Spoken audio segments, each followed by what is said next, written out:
서울의 한 공립고등학교에서 50대 남자 교사 5명이 여학생과 여교사들을 성추행해온 것으로 드러나서 충격을 주고 있습니다. 그중 한 교사는 대학 입시를 위한 주말 특별반을 운영하고 있었습니다. 교실 안에서 10개월가량 이어진 성추행 사실을 아이들도 모르진 않았습니다. 하지만 다시 그때를 돌려달라서 따르던 애들이 우리 사회운동에서 하다고 누구냐 찾아내라. 왜 나는 지금까지 겪으면서 참아왔는데 왜 너희가 나서서 그러냐.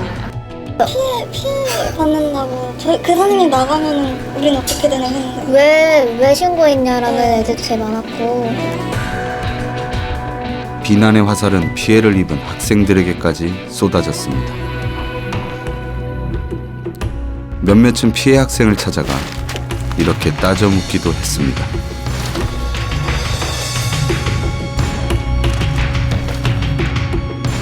교사는 학생들 사이에서 입시 전문가로 통했습니다. 대학에 보내주겠다는 선생님의 말을 아이들은 굳게 믿었습니다. 나 이제 앞으로 뭐하냐 선생님 믿었는데 이게 당황스럽죠. 특히 고3 딱 됐다고 이제 가장 중요한 시기라고 그 입시 원서도 쓰지 않았는데 없어지시니까 선생님 앞에서 끌어주다가 없어지면 원래 입시는 그렇게 막연해지죠.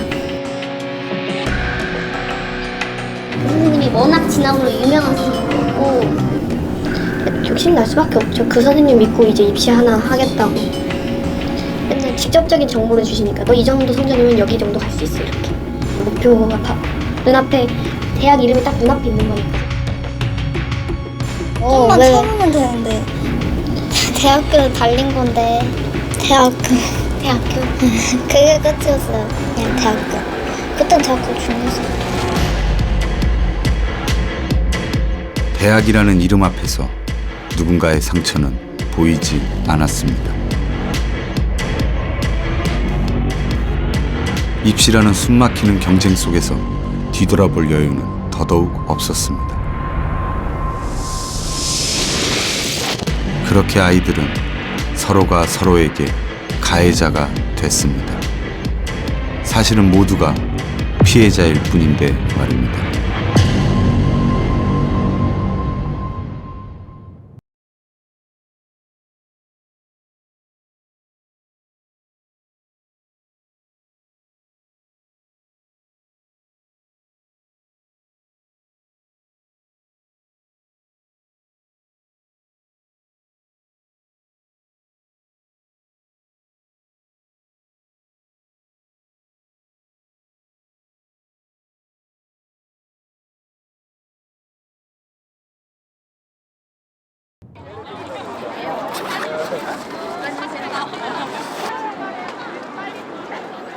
만우절만 되면 대학 캠퍼스에 난데없는 교복바람이 붑니다. 언제부턴가 대학가의 연례 행사처럼 되어버린 이날. 고등학교 교복을 입고 캠퍼스를 거니는 이들은 모두 대학생입니다. 오늘이 만우절이다 보니까 이제 대학생이 아니라 마치 고등학생들처럼 자신의 신분을 속이는 거죠. 물론 힘들긴 했는데 그만큼 추억도 많고 애들이랑 같이 친하게 지냈던 것도 있으니까. 고등학교 친구들 보기 쉽지 않은데 이런 행사를 통해서라도 만나면 좋을 것 같아서. 하나, 둘, 셋. 학창 시절의 추억을 되새기며 오랜만에 꺼내 입은 교복. 그 안에는 또 다른 의미가 담겨 있습니다. 고해고요. 일반고는 옵니다. 일반고 무시하지 마라. 특히 막 많이 보이는 학교도 있어요, 그런가? 대원외고, 용인외고, 하나고, 내일. 대원외고나 용인외고가 제일 많이. 굳이 얘기하지 않아도 교복만 보면 알 수 있는 학교 이름. 어느 고등학교 출신이냐에 따라 보는 시선도 달라집니다. 한영, 대원, 막 용인 막 그래서 와, 그래서 보고 있는 거지. 도포자락 이렇게 딱 지나가는 거예요. 그래서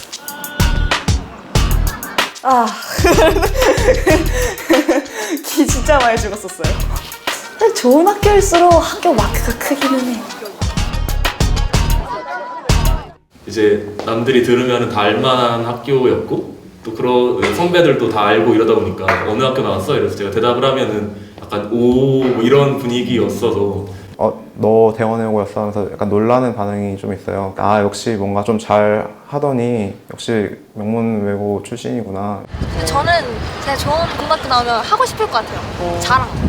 요즘 시대에는 중학교 때도 힘들어, 중학생 때 고등학교로 올라가는 게 되게 힘들다고 입시가 힘들잖아요. 그런 거 보면은 그런 게 소속감을 느낄 수 있을까라고 자부심을 느끼는 것도 맞다고 하죠. 굳이 자기들이 좋다는데. 아니 근데 대학에는 고등학교는 자부심이 있겠지. 그냥 잘 나가는 고등학교. 잘 나가는 고등학교시잖아요. 아닌데. 눈에 띄는 교복은 학생들 사이에서 입시 명문으로 알려진 학교들입니다. 외고나 과학고를 일컫는 특수목적 고등학교, 아니면 자율형 사립고등학교가 다수입니다. 학교 수는 일반고가 훨씬 더 많지만 명문대 진학률은 특목고나 자사고가 압도적으로 높습니다. 진학률이 높은 학교일수록 대학에서 동문을 만날 확률도 높습니다. 몇몇 학교는 대학 이름과 소속 학과가 적혀있는 단체복에 출신 고등학교의 이름을 새겨 넣기도 합니다.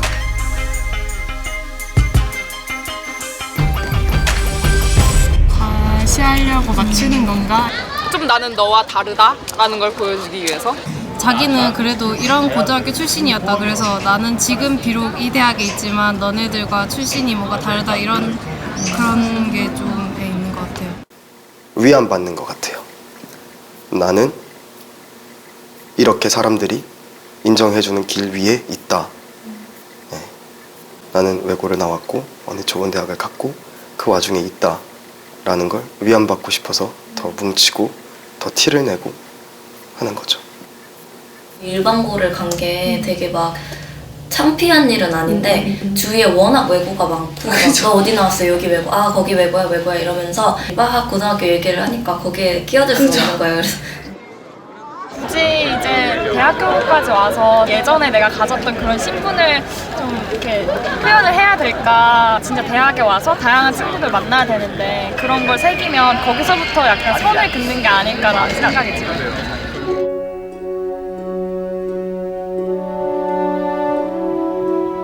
치열한 경쟁을 뚫고 명문대 신입생이 된 대연이는 광주에 있는 일반 고등학교를 졸업했습니다. 지방의 일반고 출신이 스카이 대학에 간다는 건 웬만큼 공부하지 않고서는 힘든 일입니다. 가문의 영광에 가고 그러지. 앞서면서 줄 잘 서놔야겠네. 제가 5회인데 1회 때 서울대를 한 명 가고 2, 3, 4회가 서울대를 한 명도 못 보내가지고 이제 그런 학부모들 사이에 이제 그런 소문이 돌아요. 이제 저기는 서울대를 못 보낸 학교는 공부를 못하는 학교다. 내 자식은 저기 안 보내야지. 제 대신이 1.1 그 정도 되는데 일반고에서 1.1이란 이제 그거거든요. 서울에 있는 학교를 써볼 수 있는 정도. 서울에 있는 학교에 붙는 정도가 아니라 아 이 정도면 한번 서울을 노려볼 수도 있겠구나 약간 그런 느낌인데 걔네들은 무슨 외고나 특목고나 무슨 내신이 2로 시작하는데 스카이를 그냥 써서 간다니까 놀랍죠. 이 넓은 캠퍼스에 대연이와 같은 고등학교 출신은 아무도 없습니다. 모든 게 낯선 학기 초.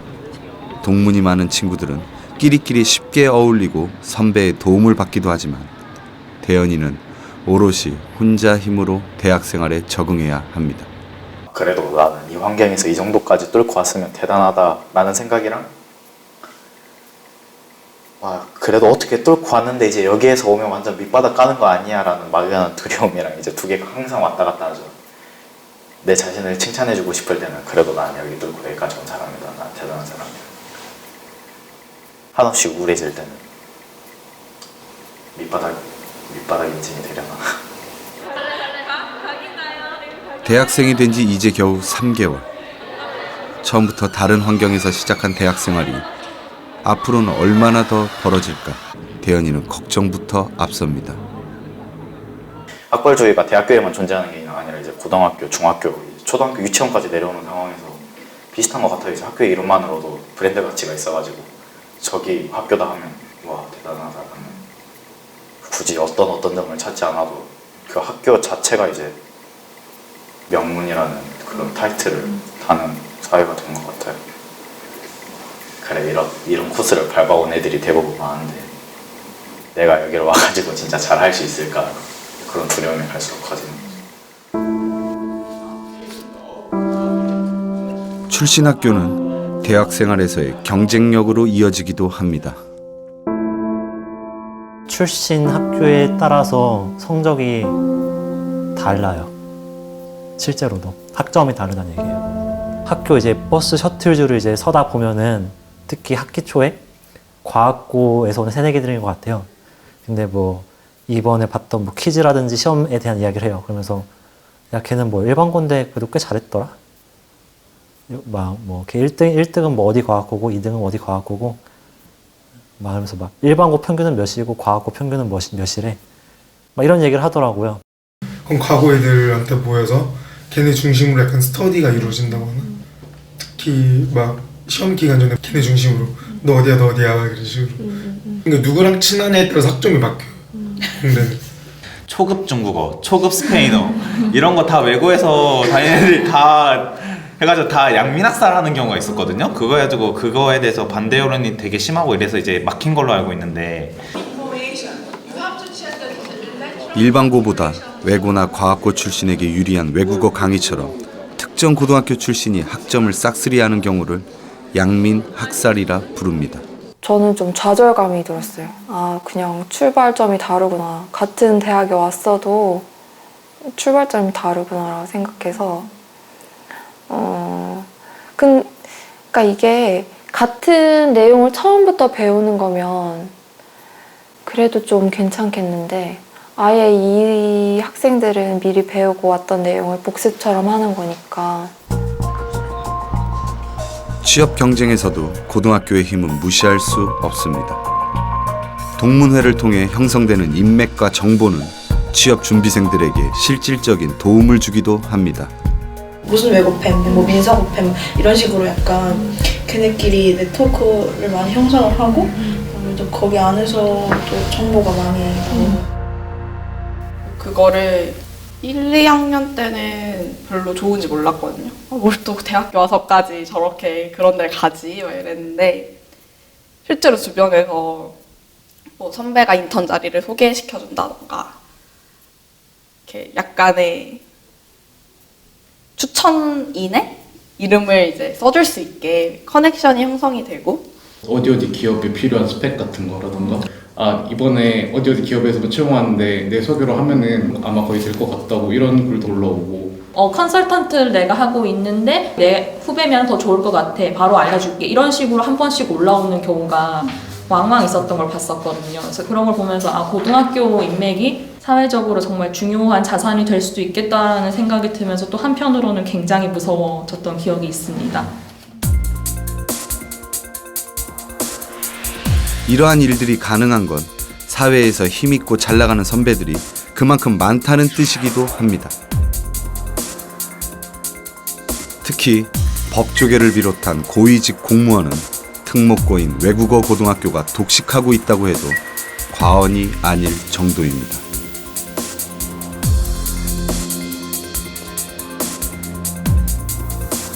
대학 이름에 출신 고등학교 이름까지 더해져 누군가의 꼬리표가 되는 현실. 이는 대학에 처음 발을 내딛는 순간부터 시작됩니다.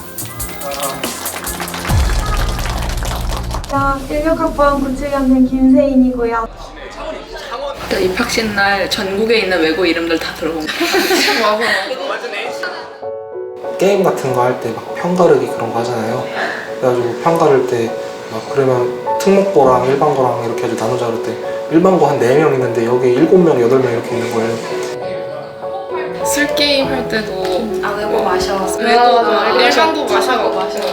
일반고 아닌 사람 마셔 이런 거. 외국하면 그냥 공부 잘하네. 정시로 들었더니 공부 더 잘하네. 걔네가 정시라고 얘기를 하면 주변 사람들이 다 약간 이런. 야 그래도 정시가 짱이지. 그래도 야 니들은 뭐 내신도 안 좋은 것들이 하면서 막 하는데 서열화를 이렇게 나열을 해보자면 약간 정시가 맨 위에 있고 그 다음이 논술이고 걔네도 체저를 맞춰야 되니까 그 아래가 약간 다른 수시인 것 같아. 입학 전형은 상대방을 평가하는 또 하나의 기준이 됩니다. 수능 결과로 합격과 불합격이 나뉘는 정시와 달리 수시는 그 종류에 따라 수능 성적이 천차만별입니다. 일단 정시나 다른 전형으로 들어가는 애들은 입학을 하려면 계단으로 올라가고 어학특기자는 에스컬레이터로 올라가고 재외국민은 그냥 엘리베이터 타고 슝 올라간다. 수시는 뭔가 반칙 쓴 것 같고 뭐 왠지 요새 뭐 입학사정관 이런 것도 말이 많은데 그냥 뭐 돈 내면 싸울 수 있지 않니 너 뭐. 수능이었으면은 못 왔을 건데 그거를 몇 단계 올려서 왔으니까 대학을 붙었으니까. 내신도 그렇고 모의고사 성적도 별로 안 좋은데 어떻게 저 대학에 붙었지 하고 전 알아보면 외국인 전형이래. 특기자로 들어왔는데 확실히 그러니까 정시를 보고 온 사람들한테 학기 초에는 되게 무시를 은근 받았었어요. 그래서 요즘 표현으로 말하면 꿀 빨고 들어왔네. 뭘 하다 실수를 하면은 역시 영어 특기자는 좀 생각이 없네. 어디를 가서나 네 전형이 뭐야 그러면은 되게 당당하게 말할 수가 없어져요 이게. 재회는 집도 꽤 살고 외국 나왔다 와서 들어온 거잖아요. 그러니까 재외 국민 전형의 친구와 일을 하거나 공부를 하면 얘가 우리보다 공부를 안 했구나는 확실히 느껴진단 말이에요. 그러면 불공정하죠. 왜 쟤한테 외국에서 산다는 이유로 특혜를 줘? 인터넷에서는 수시 전형 출신들을 벌레에 빗대 수시충이라 부르기도 합니다.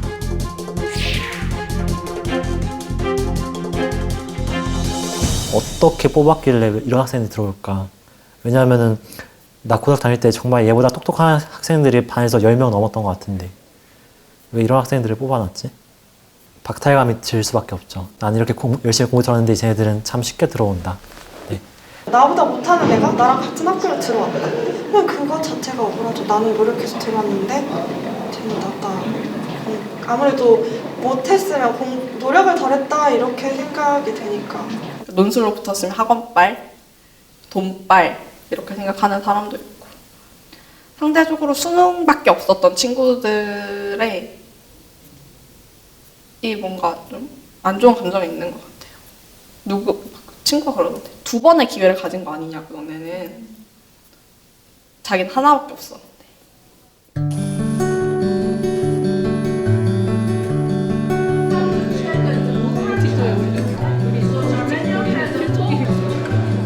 올해 국립과기술원에 입학한 구연이는 고등학교 때 전교 1등을 놓쳐본 적이 없었습니다. 실제 결합 각도랑 다른 차이가 생기죠. 서울에 있는 유명 대학을 갈 수도 있었지만 4년 내내 장학금을 받아 생활하려면 이곳이 제일 좋은 조건이었습니다. 구연이는 기회균등이라는 전형으로 이 학교에 입학했습니다. 기회균등은 경제적으로 형편이 어려운 학생들이 그 대상입니다. 여기 모인 학생들은 모두 같은 전형으로 프랩이라는 기회균등 출신들의 모임입니다. 프랩이 뭔데? 기균캠. 그래. 바로 이렇게 돼요. 애들 만나는 애들마다. 그래가지고 그래. 저 눈빛은 뭐지? 하고 시작하고. 정시로 들어오는 그래? 이 느낌이랑 기계로 그래? 이 느낌이랑 아다르고 어다르다고 진짜. 그래는 다 그래인데 몇몇의 그래가 이런 느낌. 그래 대학교 참 쉽게 왔구나. 약간 비속어인데 거지 삐들 지나가는 말로 들었는데 프레임 뭐야? 그러니까 거지대 모임 막 이렇게 부르는 경우도 있고. 구현이는 이 모임에서 함께 공부도 하고 다양한 활동을 경험하며 곱지 않은 시선을 견뎌낼 수 있었습니다. 약간 지금도 후회하는 게 어머니한테 하는 말이 나는 왜 이 집안에 태어나가지고 그냥 쉽게 학원 다니고 임금 듣고 대충 듣고 때려치고 하는 애들 보면은 좀 그런 생각이 들긴 들는 적도 있겠지. 나도 누나가 푼 문제지 엄마가 맨날 지우개로 다 지워주셔가지고 그거 풀고 그렇게 공부했거든. 부모님이 나한테 그런 걸 미안했었어. 우리 엄마 아빠는 약간 내가 그런 거에 부담을 가지면은 미안하다고. 아버지 술만 드시면 요즘도 전화 온단 말이야. 아, 아빠가 더 열심히 잘해주지 못해서. 기균이라는 이유로 이렇게 모임을 만든다는 게 사실 잘 이해가 안 됐어. 약간 다른 사람 시선? 그것 때문에 살짝 멈칫한 것도 사실이고. 이균 전형으로 들어온 애들은 진짜 편하게 놀면서 들어왔다고 생각하는데 그냥 대학 꽁으로 왔네 막 이러니까. 너무 무섭지 그런 게. 그러니까 너무 무섭지. 온라인에서 쏟아지는 증오의 말들은 기회균등에 대한 세상의 시선을 보여줍니다. 그런 글의 성격을 가진 사람들이 한두 명 있다는 생각을 한두 명만 있어도 굉장히 무섭다는 생각 들 것 같고. 그럼 말하는 애들이 한 명이 시키면 맞아 하는 순간 이렇게 집단이 돼버리니까. 너는 당연히 사회회사니까 나보다 밑이어야 될 거 같고 그래서 밑이면은 근데 너 같이 밑인 애도 있지 하면서 보면서 미안하고 또 그런 애가 잘하면은 왜 너 같은 게 잘하냐는 그런 느낌으로 기회균등 전형은 사회적 약자를 배려해 동등한 기회를 주자는 취지에서 비롯됐지만 이를 바라보는 시선은 싸늘하기만 합니다.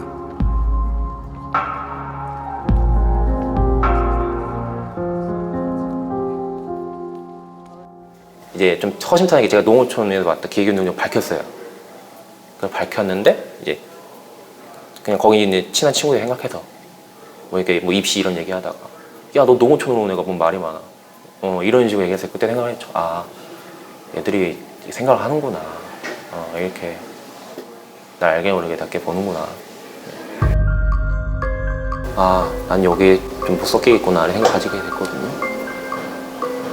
그런 사람들로만 구성된 커뮤니티가 점점 많아지면은 표면적으로는 뭐 같이 섞여 산다 하더라도 벽이 많아질 수밖에 없을 것 같아요.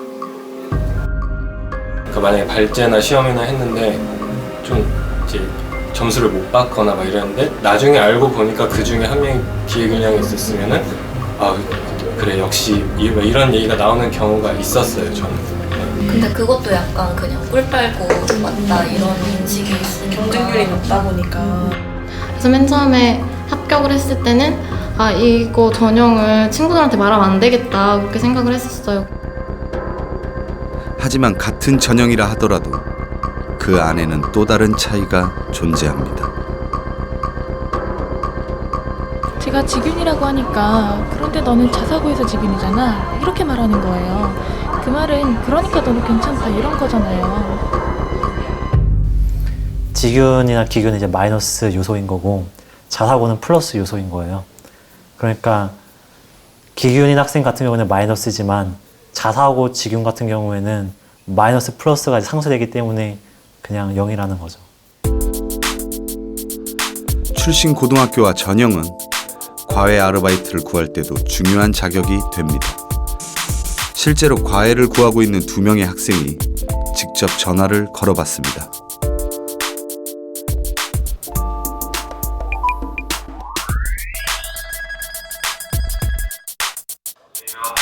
네, 여보세요?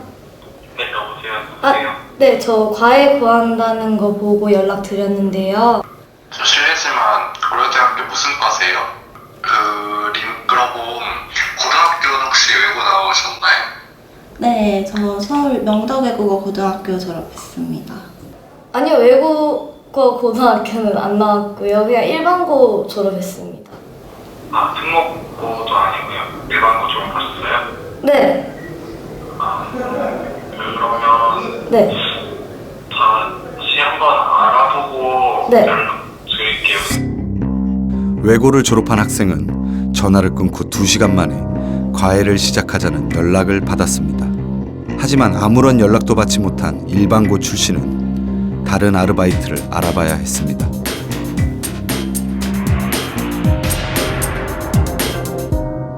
사실 고등학교 출신보다는 아무래도 모의고사 성적이나 수능 성적이 더 중요한데 그냥 처음에 외고를 나왔냐라고 묻는 게 사실 처음에는 정말 이해가 안 됐는데 좀 어쩔 수 없는 것 같긴 해요. 왜냐면은 뭐 중학교 때부터 약간 성적이 더 좋았으니까 외고를 갔겠지라는 생각들을 많이 하니까.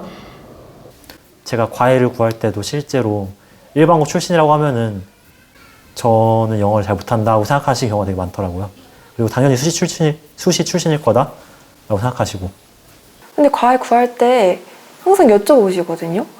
그러니까 무슨 전형으로, 그러니까 수시예요, 정시예요 먼저 물어보고, 그리고 지역균형이라고 하면 그러면은 수능은 얼마나 나왔는지 여쭤보시는데, 그러니까 지규는 아무래도 내신만 좋은 학생들이라고 생각해서 아마 그렇게 물어보시나 봐요. 수능 공부를 맡기고 싶으신 분들이. 출신에 따라 다르게 보는 시선은 새로운 서열을 만듭니다. 정시나 수시 전형뿐만 아니라 편입이나 지방 캠퍼스 출신 등 같은 대학, 같은 과라도 어떻게 대학을 들어왔는지에 따라 서열은 달라집니다. 뭔가 나랑 다른 루트로 온 애들이 그것도 학교에서 공인된 루트긴 하지만 솔직히 약간 배아프다는 감정이 있어요.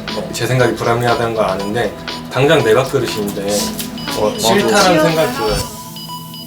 좋은 학교에 수시로 간 걸 보면은 정시생은 박탈감을 좀 느낄 수가 있는 것 같아요.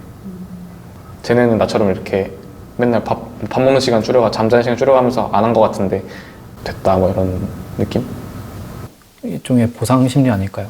본인이 한 건 원래 자기가 한 거는 과대평가하고 남들이 한 거는 깎아내리는 경향이 있잖아요. 자기가 한 거에 비해서 남들이 같은 걸 너무 쉽게 얻어냈다고 생각을 하기 때문에 나는 이 사람보다 이게 조금 더 나아라고 해서 이 사람 무시하는 발언을 하고 혐오하는 발언을 하고 사회 자체가 워낙 경쟁적인 사회다 보니까 이 사람한테 뭐 조금이라도 흠이 보이면 그거를 잡아서 그러면 내가 더 유리한 위치에 쓰는 거니까, 우위에 쓰는 거니까. 얘기하고 싶죠.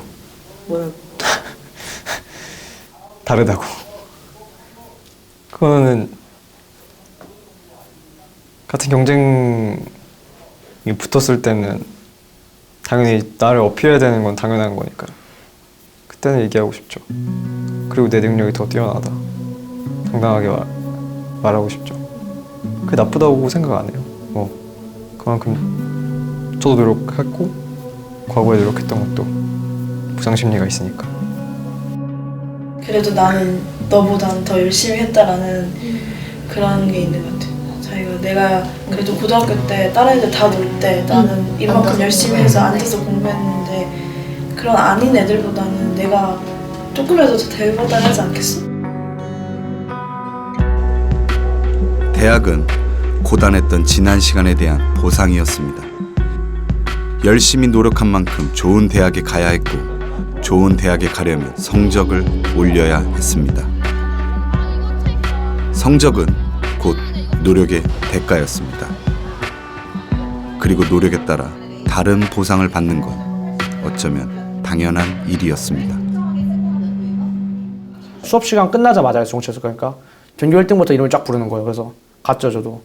갔는데 뭐 외부 활동을 할 수 있는 기회를 주겠다. 우리 학교에서 몇 명 배당 받았는데 여기 어디 가볼래? 뭐 대회 같은 거나 뭐 장학금 같은 거 있으니까 집안 형편이 그렇게 썩 넉넉하지 않다 보니까 일단 그것도 다 성적 순으로 잘라서 하더라고요. 1등부터 20등까지 야자 교실을 따로 줬어요.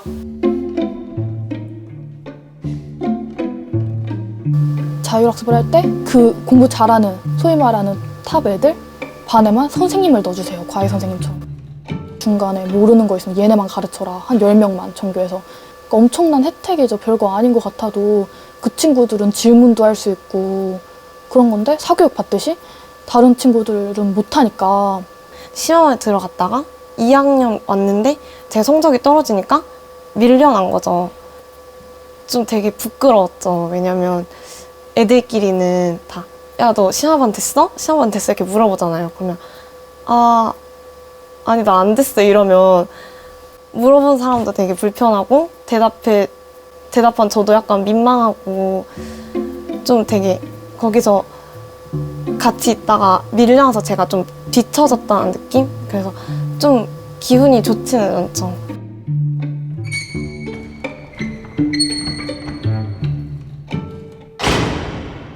울었죠.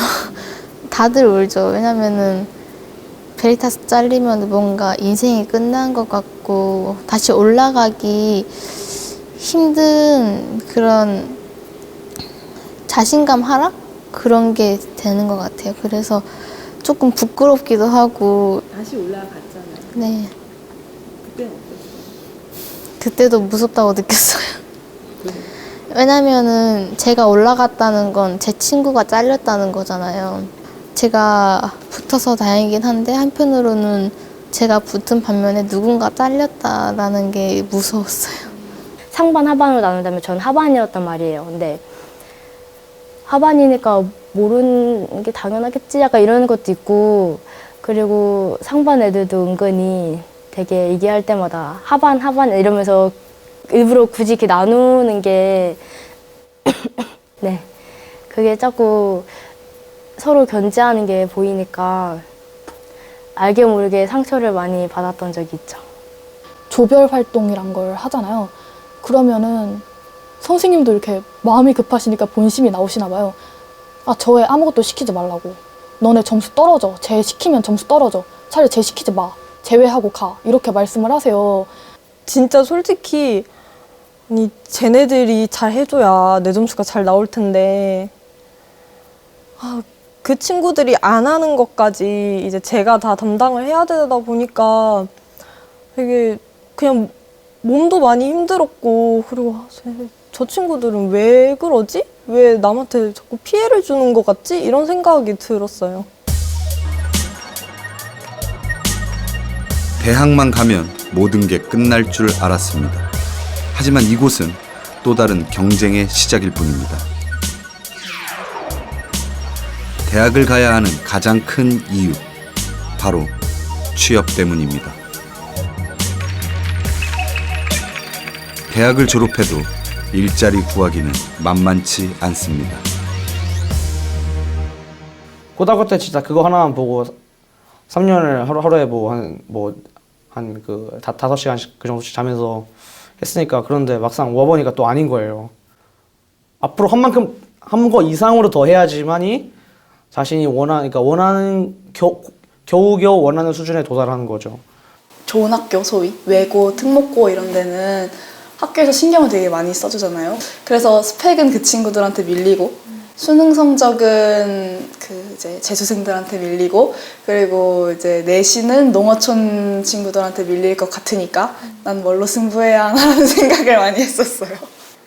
이미 너무 잘하는 사람들이 많은 거예요. 근데 또 어떤 생각도 들었냐면, 당연한 건데 내가 거기서 항상 최고가 돼야 된다는 생각을 안 해도 되는데, 거기서 그냥 막연한 두려움이 오는 거예요. 내가 이걸로 인정받을 수 있을까?부터 시작을 해서 이 길로 가도 안전한 걸까? 뭐 심하게는 뭐 먹고 살 수는 있을까? 그러니까 서울대를 간다는 것 자체가 그냥 그 큰 성공을 위한 하나의 뭔가 작은 발판 정도가 된 것 뿐이지, 그거 자체가 성공이라고 보기에는 좀 어려워진 사회가 됐잖아요.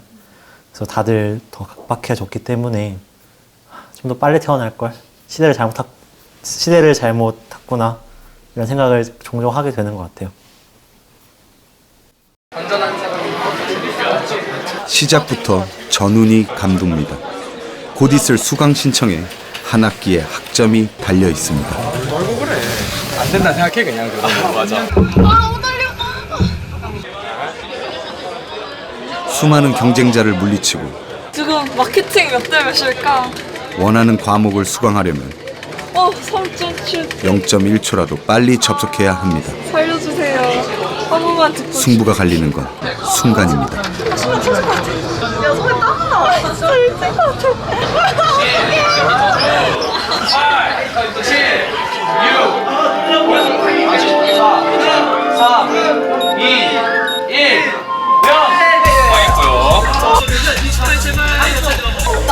함성과 탄식이 엇갈리는 순간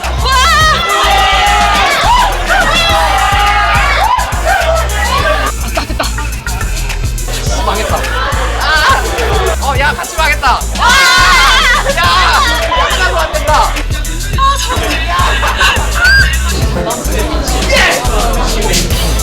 전공이랑 교양 두 개 다 놓쳐서 지금 시간표를 다시 짜야 될 것 같아요. 큰일 났어 지금 약간 멘붕이네요 지금. 제발. 네. 안돼 망했다. 제발. 저희 한 학기를 결정하는 중요한 순간인데 근데 이런 식으로 수강 신청을 하다 보니까 도박 같다는 느낌을 없잖아 받게 되네요. 솔직히 기분 더럽죠. 고등학교 졸업하면 친구랑 경쟁하면서 안 좋은 감정 쌓는 거 끝날 줄 알았는데 대학교 오니까 오히려 더 이런 머리 싸움 하게 돼서 기분이 좋진 않네요. 근데 어쩌겠어요. 시스템상에 저희는 그냥 하나의 장기말에 불과한데 따라야죠. 자신의 전공 외에 다른 전공을 선택할 수 있는 복수 전공은 가뜩이나 열띤 경쟁을 더 가열시킵니다. 복수 전공을 신청을 하잖아요. 거의 한 98, 90%는 다 경제 경영을 쓴대요. 경영 그 주전공생을 대상으로 한 그 강의를 따로 개설해야 되는 게 아니냐 막 이런 소리 되게 많이 나오고 복전 제한해야 되는 거 아니냐 이런 소리 되게 많이 나와요 학기 초반에. 탁과생에 대한 거부감이 거기서 제일 크게 나오는 것 같아요. 내가 수강 신청해야 된 졸업하려고 내가 다 이렇게 쫙 짜놨는데 이 교수님 수업을 꼭 듣고 졸업하고 싶은데 밀려서 안 됐다 이러면은 정말 억울하죠. 만약에 탁과생들이 많이 안 왔으면 내가 들어갈 수 있었는데. 경제와 경영의 복수 전공이 쏠리는 이유는 취업에 유리하기 때문입니다. 복수 전공을 하는 학생들은 인문대가 가장 많습니다. 취업이 잘 되는 과일수록 그 비율은 낮아집니다. 어떤 사람이 역시 사회학과지 사회과학부는 사회학과지 이런 얘기를 하면 옆에서 왜 그래 다 같이 굶어 죽는 사람들끼리 이런 식으로 얘기를 한단 말이에요. 그리고 거기 있는 사람들은 거의 예외 없이 대부분 경제나 경영 복전을 하고 있어요. 우린 안 돼. 우리는 뭐 기업들이 싫어해. 우리는 뭐 돌 던지는 애래. 이렇게 막 자기 비하를 많이 하고 실제로도 취업이 잘 안 되는 편이기도 하고. 집안 어른들이 그러시는 거예요. 야 남자가 그래도 좀 돈 좀 벌고 하려면 그래도 좀 사회적에서 돈 좀 벌고 좀 성공하려면 그래도 경영학과를 나가는 게 낫지 않느냐. 경영되면 좀 다르게 보는 게 있고 그냥 소위 애들이 말하는 갓경영 막 갓 붙이는 거 있잖아요. 뭐 갓경영이다. 장학금이랑 교환학생 이런 것들이 전부 다 경영대생만을 위한 그런 것들이 따로 있거든요. 사실 이뤄주고 있다는 느낌을 많이 받는 것 같아요.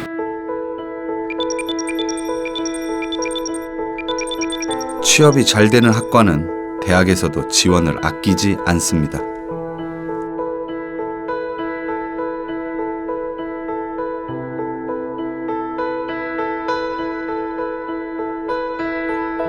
강의실 들어가도 일단 의자가 다르고 책상이 다르고 그래서 와 좀 멋있다 처음엔 들었죠. 근데 그 우스갯소리로 저희 동기들이 하는 말이 야 저기 경영대 건물 가보면 휴지가 엠보싱이더라 비데가 있더라 라운지가 끝내주게 멋있더라 이러는 거예요. 그래서 딱 그때 생각이 나더라고요. 나 고등학교 때랑 좀 비슷한 것 같은데 그러니까 좀 학교에서 그러니까 학교나 뭐 여러 기업들에서 밀어주는 학과고 하니까 또 근데 저희 과는 또 상대적으로 관심을 좀 덜 받는 학과다 보니까 그런 식으로 좀 미묘한 차등대우랄까요? 같은 학교라도 과에 따라 쓸 수 있는 공간은 나뉩니다. 해당 학과 학생이 아니면 자리를 비워줘야 하거나 아예 출입조차 안 되는 곳도 있습니다. 진짜 나쁘게 생각하면 니들 돈으로 세웠니? 라는 생각이 제일 먼저 들죠. 정말 신생과고 그 전에 하부금들이 냈던 돈이나 어떤 기부금이나 지원금으로 세운 건물인데 이게 왜 그 사람들한테 국한돼서 써야 되는 거지? 돈은 우리 모두한테 받았는데 왜 이 친구들한테만 쓰는 거지? 라는 생각은 들죠. 그게 절대 뭐라 해야 되지? 당연시 될 수 있다는 건 아니에요. 이게 정당하다는 건 아닌데 사실 취업상 생각해보면 그 친구들이 더 좋은 기업에 갈 수 있는 기회가 많고 한 게 많으니까 마치 고등학교에서 창의반이 더 지원을 주는 것처럼 더 좋은 가능성을 가진 애들이 더 좋은 혜택을 받아간다는 건 저희한테 너무 일상화돼 있었던 거죠.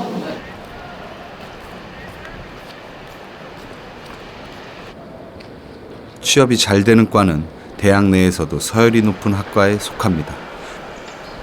성적이 우수한 학생들이 모여들기 때문입니다. 현우는 남들이 부러워한다는 경영학과 학생입니다.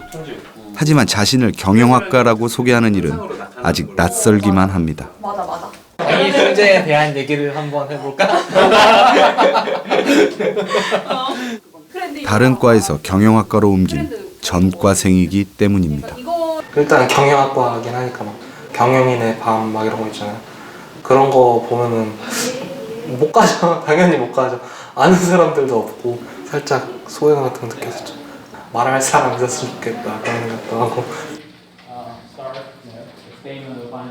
얘는 그 경영대가 아니라 일문과다라고 하니까 어떻게 보면은 뭔가 거저먹고 들어온 애다 그런 생각도 할 수도 있고, 선배분들 중에 대놓고 그렇게 말씀을 하시는 분 있더라고요. 니 꿀 빨았네 그러면서 막 그래가지고 되게 아예 그래요 그러면서 되게 그냥 웃으면서 넘겼는데 들었을 때는 그렇게 기분이 썩 좋지 않았죠. 일본 문화학과에서 경영학과로 전과를 한 건 현우의 의지가 아니었습니다. 입학 후 1년도 안 돼서 과가 사라진다는 통보를 받았을 뿐입니다. 취업률이 낮은 비인기 학과에 어쩌면 예정된 결말인지도 모릅니다. 최근 4년간 대학에서 사라진 학과는 인문 계열이 가장 많습니다. 취업이 잘 되는 상경 계열은 오히려 과가 늘어 대학생 7명 중 1명이 상경대 학생일 정도입니다. 서강대학교 일문과라고 얘기하는 거랑 서강대학교 경영학과라고 얘기하는 거랑 사람들 인식 자체가 다르거든요. 그래서 일문과 나왔으면 그러는데 경영학과 나와서 오 진짜 막 공부도 잘했고 막 고등학교 때 열심히 했네 막 그런 얘기도 하고, 일문과 하면 그런 얘기 거의 안 나오거든요. 지금은 비록 경영학과 소속이지만 입학할 때부터 같은 과가 아닌 이상 넘기 힘든 선도 있습니다. 족보고 하는 게 진짜 힘들었어요. 아무리 찾아도 없는 거예요. 다른 사람들은 다 갖고 있는데 그래가지고 어떻게 모르는 사람한테 가가지고 대뜸 가서 족보 달라고 할 얘기도 못하고.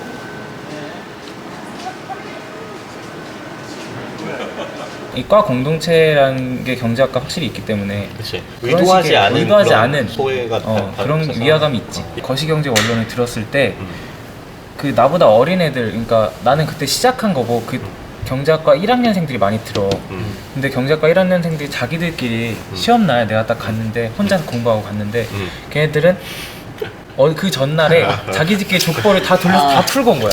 그런 소리가 나겠네. 네, 복수 전공 하면 이제 인정을 받을 수 있지만 그 커뮤니티에 제대로 편입이 되지 못하거든요. 그러니까 복수 전공이라고 소개를 하지 내가 경영학과라고 말할 수는 없잖아요. 복전을 할 때 약간 소외감을 느끼기도 하고 뭔가 정보 공유나 커뮤니티 자체에서 받아들여지지 않으니까. 대학에서 학과로, 학과에서 다시 출신 고등학교와 입학 전형으로 끊임없이 남과 나를 구분하려는 건 경쟁에서 살아남기 위해서입니다. 그 과정에서 누군가를 배제하고 차별하는 게 옳지는 않지만 그렇다고 차별을 반대할 생각은 없습니다. 저희는 이미 그 교육 과정에서부터 세뇌 같은 걸 받는 것 같아요. 이게 되게 잘못된 거라는 건 알지만 그래도 어쩔 수 없어요. 이거 아니면 어떡할 거야. 그럼 얘네가 그럼 너네가 이렇게 열심히 공부를 하고 이렇게 하는 거를 이런 인식이 없고 이런 세월하고 없으면 너네가 어떻게 보상을 받을 건데? 고등학교 때부터 이걸 목표로 선생님들이 나 이것 때문에 너가 하고 싶은 거 하려면은 높은 데 들어가. 안 그러면은 너 하고 싶은 것도 못한다. 그래서 애초에 이거를 목표로 살아왔는데 너네가 가질 수 있는 권리를 포기하고 모든 애들이랑 같은 스타트 라인에 서라. 사람을 학교 네임밸류 가지고 판단하면 안 되는 건 저도 아는데 좀 억울한 마음이 드는 것 같아요. 이렇게 공부 열심히 하라고 해서 열심히 해서 좋은 대학 왔는데 이제 그게 말짱 도루묵이래. 이러면은 나는 왜 그럼 이렇게까지 해가지고 좋은 대학을 오려고 했나. 좀 억울하죠. 똑같은 목표를 향해 달려가는 경쟁자가 아니라면 너그럽게 받아들일지도 모릅니다. 서열을 나누고 줄을 세우지 않아도 함께 갈 수 있는 길이라면 서로를 경계할 이유도 없을 것입니다. 나는 어디까지 이렇게 치열하게 살아야 될까? 결국 뭔가를 위해서 하는 건데 그냥 그 대열에서 사람들 가니까 낑겨서 막 이렇게 가는 기분. 그러다 보니까 그 와중에서 위안을 어디서 받겠어요. 나는 이 되게 사람들이 알아주는 길을 가고 있다. 여기서밖에 위안을 받을 게 없는 것 같아요.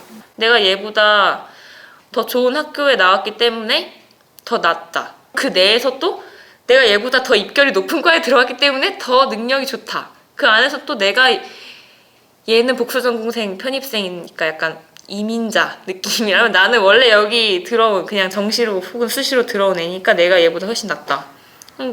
뭔가를 더 자기가 더 낫다는 거를 어떻게 해서든 이유를 만들려고 하니까 서열을 자꾸 만드는 거 아닐까? 초등학교만 해도 아파트 브랜드에 따라서 반을 따로 만들어 달라는 학부모들이 있고 주공에서 만든 애들이랑 비싼 아파트 사는 애들이랑 반 따로 만들어 달라. 어렸을 때 이렇게 시작하는 거죠. 꼴등이랑은 놀지 마라 해서 이제 어디 학교 애들이랑 놀지 말라 해서 계속 끊임없이 구분을 짓는 거죠. 계속 구분 짓고 구분 짓고 구분 짓고 그러면서 위에 있고 싶고 우월하고 싶고. 경쟁에서 뒤처지지 않으려면 나는 남과 달라야 합니다. 비슷한 색깔끼리 무리를 지어서는 별다른 경쟁력이 없습니다. 무리 안에서 눈에 띄려면 서로를 끊임없이 비교하고 그 안에서 하나라도 더 다른 점을 찾아야 합니다. 누군가를 넘어뜨려서라도 내가 남보다 우위에 서야 할 때 미움은 생겨납니다. 살아남기 위해서는 누군가를 밟고 올라설 수밖에 없기 때문입니다.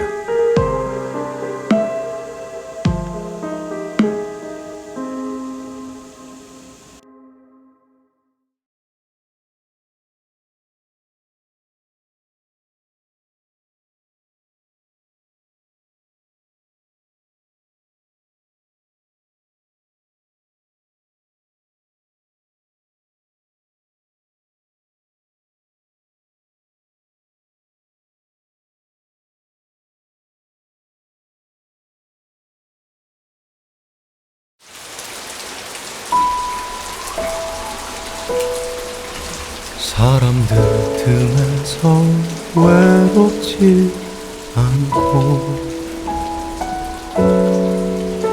잿빛 도시가 익숙해져요. 별평 남짓 나의 집이 아늑한 걸요.